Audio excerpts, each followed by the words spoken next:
অধিকাংশই ছিল মানে বিবাহিত। ওই যে ঝরে পড়া স্টুডেন্টদের মধ্যে যে কাজ দেখা যায় বয়স বেশি, এইসবের মধ্যে মোটামুটি মানে স্কুলের টিকানোর জন্য এই উত্তম স্যার স্টুডেন্টদেরকে ভর্তি করায়। পার্শ্ববর্তী অনেক প্রতিষ্ঠান অধিকাংশ ভালো স্টুডেন্ট গুলা ওইসব স্কুল মাদ্রাসায় চলে যায়। এখানে হয় কি ঝরে পড়া স্টুডেন্ট গুলো বেশি এখানে ভর্তি হয়। যেমন মনে করেন পড়াবে না, এরা গিয়া জোর করে বলে যে দেখেন পড়ান, আমাদের এখানে নামটা লেখান। এইভাবে কইরা 10-12 জন 6-এ ভর্তি হয়। এরপর 10-এ গিয়ে থাকে, কোনো কোনো সময় 3 জনও পরীক্ষা দিয়েছে। এবার মনে হয় 5 জন না 6 জন পরীক্ষা দিয়েছে, এবং এদের অধিকাংশই ছিল মানে বিবাহিত। রেজাল্ট তো খারাপ হয়েছে খুবই। আমার 5 জন ছাত্রী পরীক্ষা দিয়েছিল, এক সপ্তাহজনই বিগত মানে সব বিবাহিত হয়ে গেছে আগে, জোর করে মানে পরীক্ষা দেওয়া হয়েছে। আমরা তো জানা মতে 3 জন দেই বিবাহিত, আর 2 জন মনে হয় অবিবাহিত আছে। সবাই ফেল করার কারণ তো মনে হয় যে লেখাপড়া বেশি ভালো চলে না। মনে করেন এই যে পড় গিয়া কয়দিন, এরপর মধ্যখানে যাইয়া বিয়ে হইয়া যায়।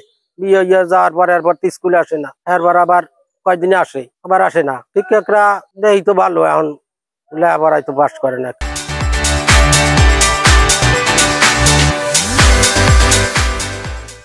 এবার মানে আসলে তো সব দিকের রেজাল্ট আমাদের এখানে তো 56% পাস আমাদের এই বরিশালে। আমাদের পার্শ্ববর্তী যে প্রতিষ্ঠানগুলো সেখানেও অনেক পাশের হার কম। সেই সুবাদে এখানেও ওই মানে নীল আসছে এখানে, আমরা শোনা মতে আমি এবং দেখছিও সেটা, কোনো কোয়ালিটি সম্পন্ন স্টুডেন্ট এখানে ছিল না। ঠিক আছে, তবে শিক্ষকরা কন্টিনিউয়াসলি নিয়মিত তারা স্কুলে আসে এবং তারা চেষ্টা করে মানে যাতে ওভার টাইম, মানে তারা টিউশনির জন্য টিউশনি করায় ওভার টাইম, মানে যাতে কোনো টাকা টাকা দেওয়া লাগে না, বাহিরে যাতে বাচ্চাদের না পড়া লাগে, তারা চেষ্টা করে যথেষ্ট। এবং অবকাঠামোগত খুবই খারাপ, মানে দেখা যায় খুব বৃষ্টি ঝড় হইলে স্কুল বন্ধ রাখতে হয় বাধ্য হইয়া, কারণ হচ্ছে ওইখানে পানি ওঠে, উপর দিয়ে জল পড়ে।